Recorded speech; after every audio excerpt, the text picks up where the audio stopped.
Hey everyone, thanks for coming. My name's Pete. I run a website here out of London called Electrified Porcupine, and I got into action figures as a youngster, of course, and then as they grew and grew in nostalgia, I got back into it in high school, and my love of toys brought me to creating a website where I love to showcase different things that I buy, review them. So if you've never checked that out, check out electrifiedporcupine.com. And thanks to the wonders of social media, I ended up befriending these two wonderful people. I've got Jay Bartlett right beside me. Hi guys, thanks for coming. And I've got Rob McCallum. Hello. And they're best known for their Nintendo Quest documentary, so make sure you see that if you haven't yet. And they're currently working on a new documentary, a new adventure, focusing on action figure documentary, and it will be coming out sooner than later. And so anyways, this panel is just going to be giving a kind of behind the scenes kind of look of what it takes to make something like Nintendo Quest or the action figure documentary. And if you have any questions as we go along, please raise your hand and yell out a question or two, and we'd love to hear from you. So I'm just gonna get things started here, guys. And we're gonna start at the beginning. With you guys working on the Nintendo Quest documentary, how did your friendship and partnership even come about? And deciding together how to bring something as ambitious as the action figure documentary and Nintendo Quest to life? Well, we grew up together on the same street, so that helped. Rob and I have been best friends since I can remember. And he went through film school and started doing some really great independent films. And I remember the one day he called me at my place and just said, hey, I'm looking to do a documentary on collecting. And that's kind of where she started, yeah? Yeah, I knew I wanted to do it on collecting, and this is back in 2013. And it wasn't even decided that it was going to be video games, and Nintendo Quest was the first film, and then Action Figure Adventure is what we're working on now. And then it just happened that we were both kind of really heating up into the game collecting scene, and there was a lot going on with retro gaming. So we kind of just steered towards that as a whole. All right, so you think that before the boom of action figure collecting, you think maybe that the video game collecting nostalgia kind of wave was maybe a catalyst for where things were springing off, bringing kind of like the properties and the things from the 80s back that we know and love? I think it's maybe even just more simpler and more primal than that. We just wanted to make a movie about what we loved regardless of trends or fads that were going on. Like I said, we were into gaming, we wanted to do a bunch of gaming stuff. It made sense to do some game collecting stuff. Jay would be the guy that's going to be on camera. I'm going to be the guy wrangling the circus behind the scenes. And when we set out to make Nintendo Quest, it wasn't like we knew exactly what we were doing. It was far from it. It was very much trial by fire. Every day of the shoot. And for those unfamiliar with Nintendo Quest, I essentially dared Jay to collect every single original Nintendo game in 30 days without using the internet in any way. So Jay's portion of the film would be me following his journey for 1 month because it was his dream to always own a complete set. I said, I'm sick of hearing about this for all the years. I dare you to do it, take 1 month of your life and see what's capable. So that launched essentially the giant adventure. And for the other adventure, action figure adventure, Jay used his collecting skills and prowess to go hunt down action figures, which will be put into an auction with all proceeds going to Children's Health. So going, across North America to find some of the cool pieces, and then they're going to be put up in auction. We're targeting next spring, if you're interested in some really cool pieces, with all the proceeds going to help those that really could use the power in the palm of their hand to feel better. I love it. You're taking passion and then also turning into something where you can help people. Yeah, I've been working with the Children's Health Foundation for quite a few years now in many different iterations, and instead of me going out and collecting Nintendo games for myself, which I did the first time around, we get to live through the different eras of action figures. And instead of collecting for myself, I decided that putting it up for auction and putting it towards the Children's Health would be really cool because we still get to experience all the nostalgia. We still get to touch the figures and build the play sets and stuff, but it's going to a much greater cause than my own collections. I love it. That's a fantastic idea. Through the filming of Nintendo Quest, people love behind the scenes stuff. So there's always the good and the bad, and people like always hearing, some of the juicy stuff. But let's You want focus. the dirt? Is that what you're saying? Yeah, You a want lot of the the dirt, dirt? but not Motley Crue's dirt, because this is a clean panel. Yeah, exactly. So, what is something positive that both of you came away with that was maybe unexpected? Like your biggest reward or positive moment coming out of filming Nintendo Quest? I would say getting a broader sense of what the world has to offer, interacting with different people.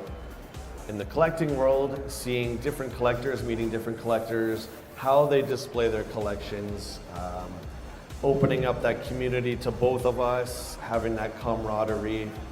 It's 99.9 positive. Honestly, I have very minimal to complain about. It was just an awesome experience. And with action figures so far, we're still shooting, but even more so with that. It's just, wouldn't you agree? Yeah. Yeah, it's a pretty positive space. The internet isn't always peachy, as most of us know. It's not the most safe free zone at times. It's pockets of really poisonous fandom. No. Yes, it's a true story, yes. But in person, most of these people are quite different, whether they're putting on an act or not, I don't know, but our experience with people is good. I think the biggest positive takeaway from Nintendo Quest so far, Pete, is to see how 1 month can change a person's life when they put everything else on hold, all the excuses, all the obstacles, all the day-to-day stuff that bog us down. When you free yourself from that and you decide to go after your dream, which is a very, very powerful word and something that is so personal, and you decide to go after that, your life can't help but change and you can't help but evolve as a result. So Nintendo Quest is very much a collecting and a love letter to Nintendo kind of film, but it's also very much a human story, a bit of a social experiment to what can happen to you when you go through the process of that. Okay, I'll springboard off of that. When you're talking about change, what change occurred in either of you? I had a lot more air miles after Nintendo Quest. I have a lot less money after Nintendo Quest. If you want to go back, at that time I wasn't someone who traveled great distances, and now I consider myself a traveler. It's hard for me to stay at home now. I love when we go out and do our shoots. Whatever city we're going to, okay, let's go. I don't care. Let's hit the road and go. So it's expanded my horizons in many ways that way. Sounds good, yeah. I mean, Nintendo Quest was my first feature-length documentary, and so you learn a lot, and you change as a filmmaker, and you start to develop that voice and that vision for what you're trying to do. So that was evolving a little bit as we shot. I learned really not to have too many expectations as a documentary filmmaker, one that likes to have things unfold on the camera and not know the end result. So I'm the kind of guy that likes to capture very story-driven content where I only think I know about 50% of what's going to happen, and I let everything else just naturally unfold. And I take the good with the bad. It's the truth, right? And the truth can never be wrong. And I think that's where the real beauty is. And if you guys watch Nintendo Quest, all the stuff that I go through, a lot of the stuff when Rob's on camera is to help me, because it's, as funny as this sounds, it's incredibly stressful and incredibly difficult to make some of these decisions and to go into these places. And Rob was there to help me out, because it's pretty lonely in front of that camera when everything around you is real. You got one take, you go into a store and you don't know what you're gonna find, and all eyes on you. It's incredible pressure.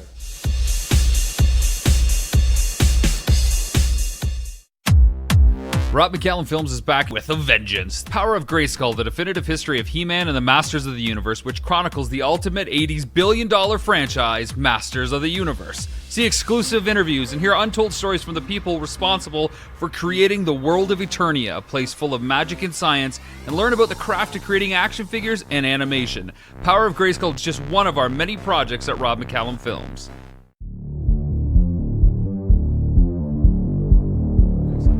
So it's great that there's so much positivity and change and good that came from making Nintendo Quest. And you were saying about 99% of it was excellent and great. So that leaves 1%. So not to say that, the dirt. So not to say that there was maybe something so negative, but is there something that was really frustrating, or something that was that you can share that was the biggest disappointment while filming Nintendo Quest? It even started before we filmed, because we ran Kickstarter campaign to help with the funds, because making a feature-length film is very expensive. And so when you're trying to raise funds for production costs and to cover legal bills, people see the concept of you following somebody around who is buying some expensive stuff. They immediately confuse the two goals with, oh, you want to raise money to buy video games. We're not going to give you money to do that. And it's just like, no, you need money to make a film, because films are expensive.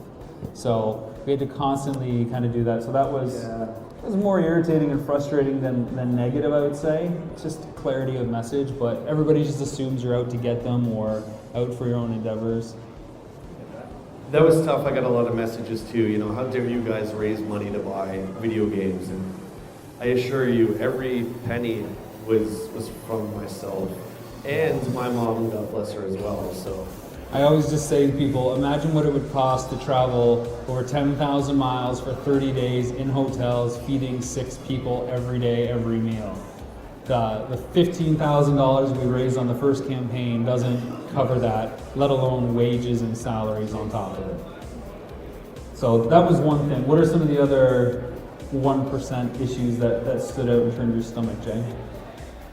in either of these examples, so if you're talking about the video game community or if you're talking about the toy community, there's that 0.1% of people who always know more than you.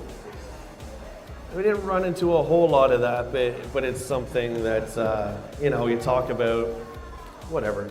I'll throw out some 80s reference. The origin of Destro and how Destro is Scottish. There's always that guy that comes out of the wall, well, actually, and he has to correct you. So a lot of that stuff kind of happened. More so, I would say, in the games, than. But Destro is Scottish, so. All right, so as the years have passed after making Nintendo Quest and more people have seen it and talked to you guys and reached out to you, do you have any new feelings about what you created with Nintendo Quest, and has it affected how you approach making the action figure adventure film? Well, I think the easiest thing to say is that we've made another collecting documentary, right? So if Nintendo Quest was a very sour experience in one way or another, we probably wouldn't have decided to do another project together. And there was a lot of talk back and forth. Do we do another project? What's it going to be? Is it going to be Super Nintendo Quest, which is what everybody wanted it to be? Is it going to be Sega Quest?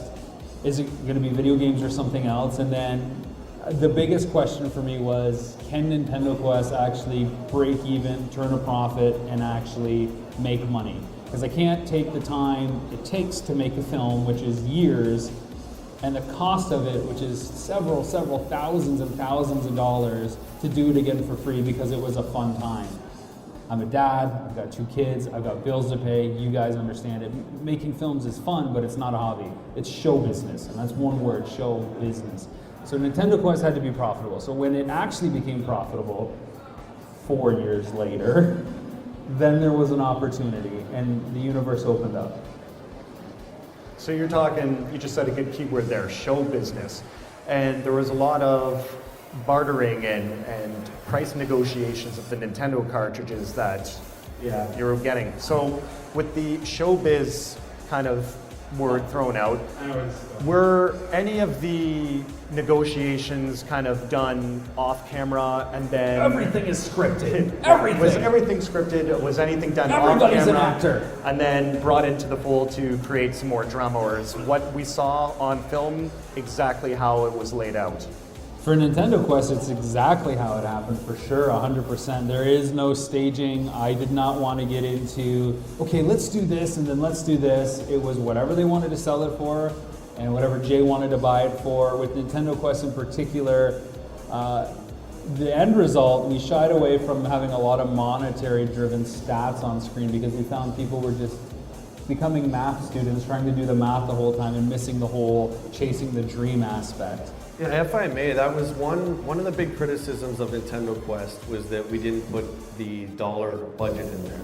It is represented, of course, with a meter that you see Yeah. rise and fall. Yeah, so I get that question even to this day all the time.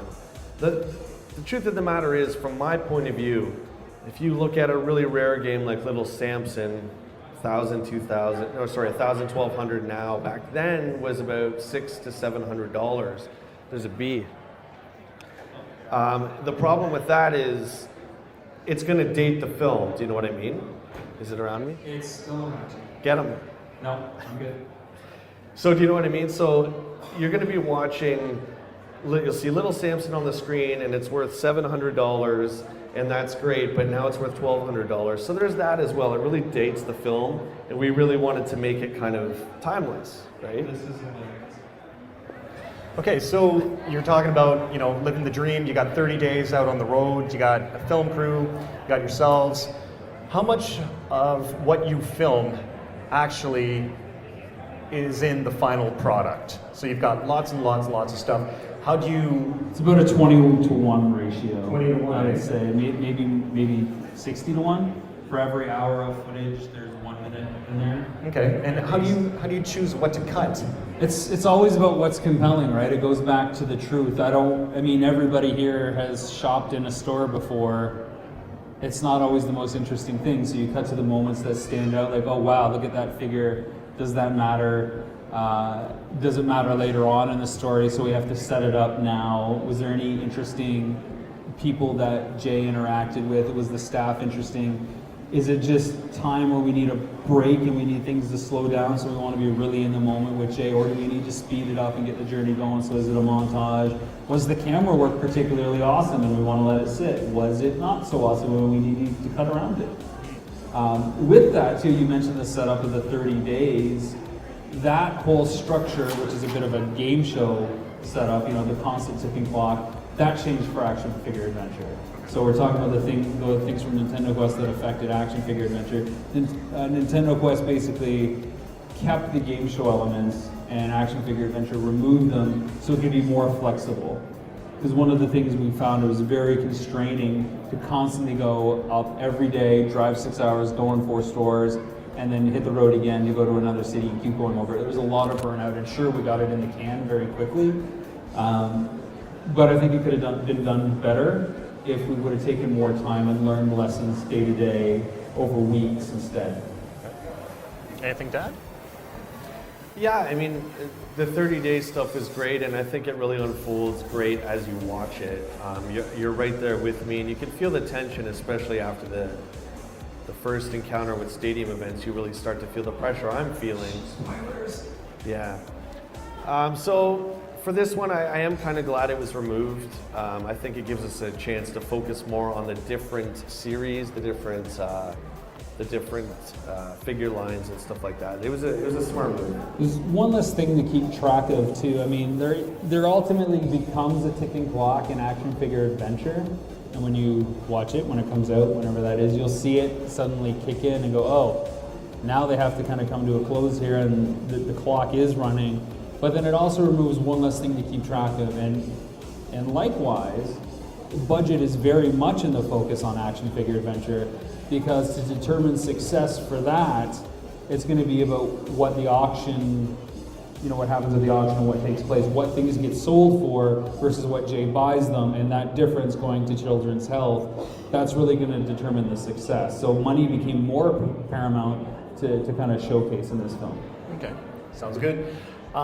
Speaking of the editing and what you choose and everything, were there any disagreements between you two about what you'd spend on a game, where you're going to search for games, like the locations, what's going to make the final cut? Was there any kind of heat where you guys were just trying to, somebody had a really strong opinion one way and the other person said, no, I don't think this is how it should go? Let me tell you something about Rob McCallum. In any production with this guy, yeah, there's tension and there's disagreements, and we do a really good job, by the way, of separating our friendship too. I think we have a really good professional relationship. That being said, all the decisions were ultimately mine in both of these.